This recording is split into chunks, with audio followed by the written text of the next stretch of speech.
বেলায় যখন সিঙ্গারা পকোড়া খেতে ইচ্ছা করবে না, চটজলদি খাস্তা মুচমুচে এই মিনি প্যাটিস রেডি করে নিতে পারো খুবই কম সময়ের মধ্যে আর কমই উপকরণ দিয়ে। নমস্কার বন্ধুরা, কাজল ভিলেজ কিচেনে সকলকে স্বাগত জানাই। রোজকারের মতো আজও রান্নাঘরে চলে এলাম। আজকের রেসিপি প্রথম থেকে লাস্ট পর্যন্ত দেখতে থাকুন, আশা করছি ভীষণ ভালো লাগবে। তো চলুন তাহলে শুরু করা যাক। একটা গরম হতে বসিয়ে দিয়েছি, কড়ার মধ্যে দিয়ে দেব 2 চামচ সাদা তেল। তো এখানে দিয়ে দিলাম সাদা তেল। তেলটা কিন্তু এখানে বেশ ভালোভাবে গরম হয়ে গেছে। তখন এখানে আমি 4 কোয়া মতো রসুন নিয়েছি, বেশ বড় সাইজেরই ছিল, ভালো করে ছোট গেটারের সাহায্যে গেট করে নিয়েছি। দিয়ে দিলাম রসুন।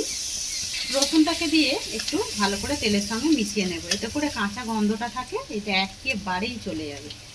এবারে এর মধ্যে দিয়ে দেবো আমি আদাকেও গেট করে নিয়েছি ছোট গেটারের সাহায্যে, গেট করে নেওয়া আদা। এরকম করে যদি একটা পুর রেডি করা যায়, এতে করে খেতে ভীষণই ভালো লাগে আর টেস্টটাও কিন্তু একেবারে আলাদা হয়। এখানে কিন্তু একেবারে রসুন আর আদাটা বেশ ভালোভাবে ভাজা হয়ে গেছে। এই সময় আমি দিয়ে দেবো এখানে একটা মিডিয়াম সাইজের পেঁয়াজ দিয়েছি, ছোট করে কুচিয়ে নিয়েছি। কুচিয়ে নেওয়া পেঁয়াজটাকেও এর মধ্যে দিয়ে ভালো করে একটু নেড়ে নেব। পেঁয়াজটাকেও হালকা একটু রং আসা পর্যন্ত ভেজে নিয়েছি, এতে করে পেঁয়াজটার গন্ধটা চলে গেছে, কিন্তু পেঁয়াজটা সুন্দরভাবে নরম হয়ে গেছে। এবারে এখানে দেবো একটা কাঁচা একটা পাকা লঙ্কা কুচিয়ে রেখেছিলাম, এটা ঝালের জন্য দিয়ে দেব। সমস্ত উপকরণগুলো বেশ তেলের সঙ্গে খুব ভালো করে একটু ভেজে নিয়েছি। এবারে অল্প একটু জল দেব, 1.5 চামচের মতো দিয়ে দিলাম জল। এবারে কিছু মশলা এর মধ্যে আমি দিয়ে দেবো, গুঁড়ো মশলা। আর এই সময় গ্যাসটাকে কিন্তু আস্তে রাখতে হবে।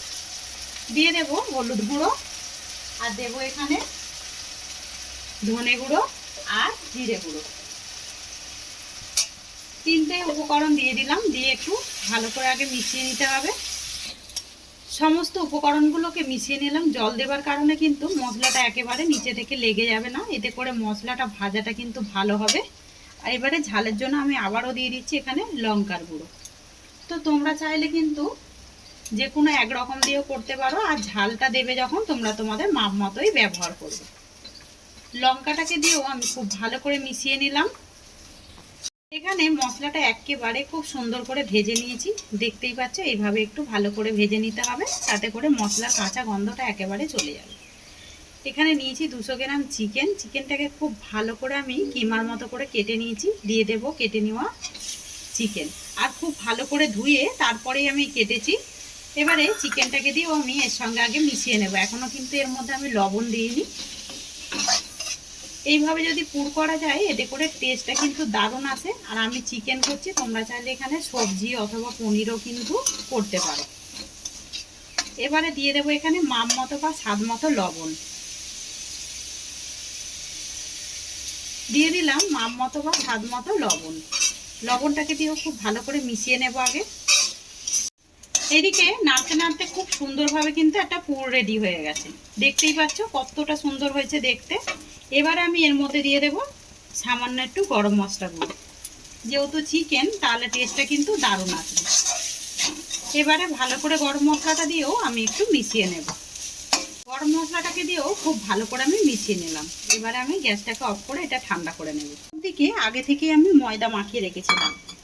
ময়দাটা সামান্য একটু লবণ আর 3 চামচ তেল দিয়ে, সাদা তেল দিয়ে আমি খুব ভালো করে মেখে একটু গায়ের মধ্যে তেল বুলিয়ে রেখে দিয়েছিলাম। বলতে পারো ঠিক যেরকম আমরা সিঙ্গারা ভাজি সেরকমইভাবে একটা ডো রেডি করে রেখেছি ময়দা। আর একটু মাখিয়ে নেব, খুব ভালো করে এটাকে মাখিয়ে নিয়েছি। এবারে এ থেকে আমি ডো কেটে নেব।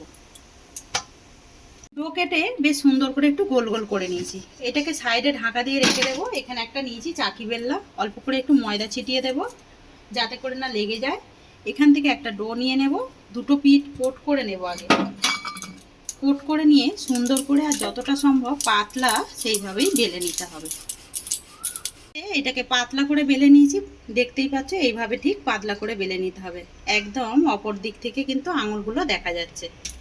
এবার আমি এখানে একটা ছুরি নিয়ে নিয়েছি, এটাকে ঠিক আমি মাপ করে চৌকোভাবে একটা কেটে নেব।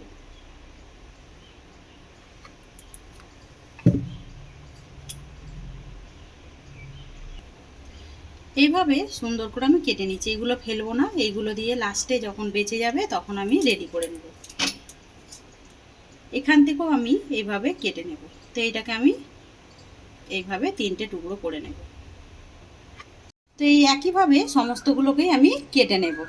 ওগুলোকেই আমি কেটে নিয়েছি। আর এর মধ্যে যখন রাখবেন তখন একটু ময়দা ছিটিয়ে ছিটিয়ে রাখবেন, না হলে কিন্তু একের পর এক লেগে যাবে। তা আমি এখানে তো ময়দাটা এইভাবে রেডি করে নিয়েছি, তোমরা চাইলে কিন্তু রুটি করে নিয়েও এইভাবে কেটে নিতে পারো।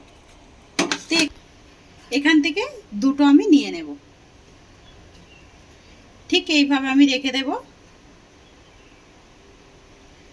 একটা বলতে পারো যোগ চিহ্নর মতো করে রেখে দিলাম। মাছ বরাবর যেই আমি পুরটা রেডি করেছিলাম চিকেনের দিয়ে দেব। তো দেখতে পাচ্ছ এখানে আমি সুন্দর করে গড়ে নিয়েছি। তো এইখানে বেশ পুরটা মাছ বরাবর দিয়ে দিয়েছি। বেশ কিছুটা আমি নিয়েছি ময়দা। তো এখানে 3 চামচের মতো নিয়েছি ময়দা। ময়দার মধ্যে দিয়ে দেব সাদা তেল। তো এটা আগে করে নিলেই ভালো হতো, আমি একটু লেট করে ফেললাম। এবার আমি ময়দাটাকে তেলের সঙ্গে খুব ভালো করে আমি এইভাবে মিশিয়ে নেব। দেখতে পাচ্ছি এখানে একটা ক্রিমের মতো করে ফেটে নিয়েছি, এইভাবেই সুন্দর করে ফেটে নিতে হবে। এবারে আমি এখান থেকে এই চামচের মধ্যে করেই নিয়ে নেব, এইভাবে সাইডগুলোতে দিয়ে দেব। তো আমি কিভাবে দিচ্ছি সেটা কিন্তু দেখার বিষয়। আর এই মিনি প্যাটিসগুলো খেতে এতটাই সুন্দর হয় সেটা ধারণার বাইরে। তো আমি এর মধ্যে 3টের গায়ে দিয়ে দেব, একটা কিন্তু ফাঁকা রাখতে হবে।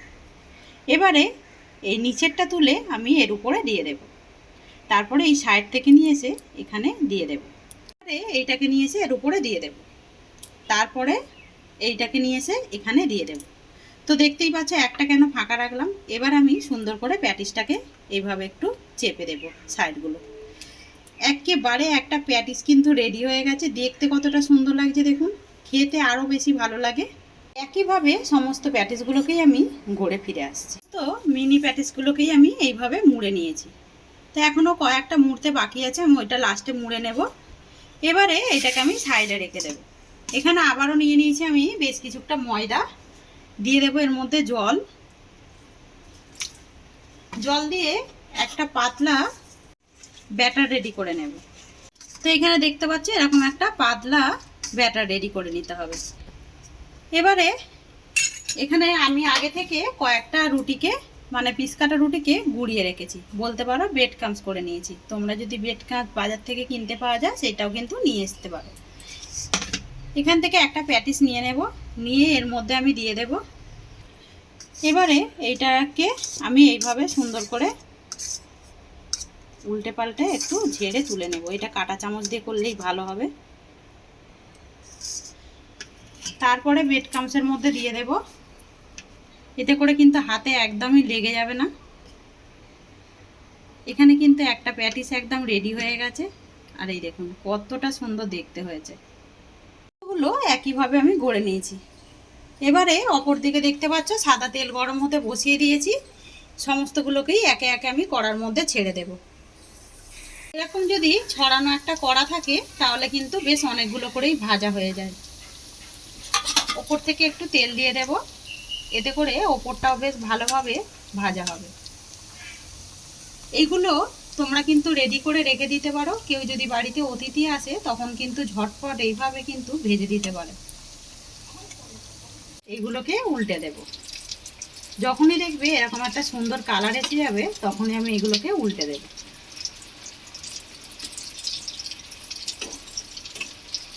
সমস্তগুলোকেই সুন্দর করে উল্টে দিলাম। সুন্দর করে দুপির রং আসা পর্যন্ত বেশ ভালোভাবে ভেজে নিলাম। এইভাবে মিনি প্যাটিসগুলো ভেজে নিলে খেতে বেশি ভালো লাগে। আর বিকালে চা বা কফির সঙ্গে যেরকম ভালো লাগবে তেমন কিন্তু একটু টমেটো সসের সঙ্গে খেতেও ভালো লাগবে। সমস্তগুলোই ভেজে নিয়ে ফিরে এলাম। সমস্তগুলোই সুন্দর করে প্লেটের মধ্যে সাজিয়ে নিয়েছি। নিয়ে নিয়েছি অপর দিকে বেশ কিছুটা টমেটো সস। এবারে দেখাবো যে কতটা সুন্দরভাবে মুচমুচে আর খাস্তা হয়েছে। সেটা কিন্তু আওয়াজ শুনেই বুঝতে পারছেন যে কতটা মুচমুচে আর কতটা খাস্তা হয়েছে। সসের সঙ্গে ডুবিয়ে যদি খেতে ভালো লাগে, দারুণ লাগে কিন্তু খেতে, ভীষণই মজাদার হয় আর টেস্টিও হয়। তো আজকের রেসিপি আপনাদের কীরকম লাগলো অতি অবশ্যই কমেন্ট করে জানাবেন। যদি ভালো লেগে থাকে একটা লাইক করে দিয়ে এইভাবে আমার পাশে থাকবেন, আমাকে সাপোর্ট করবেন। আমার এরকম নিত্য নতুন রান্নার জন্য পাশে থাকা বেল আইকনটি প্রেস করবেন। সবাই ভালো থাকবেন, সুস্থ থাকবেন। ধন্যবাদ। আবারও কোনো নতুন রেসিপি নিয়ে ফিরে আসবো। আজকের মতো এই পর্যন্ত।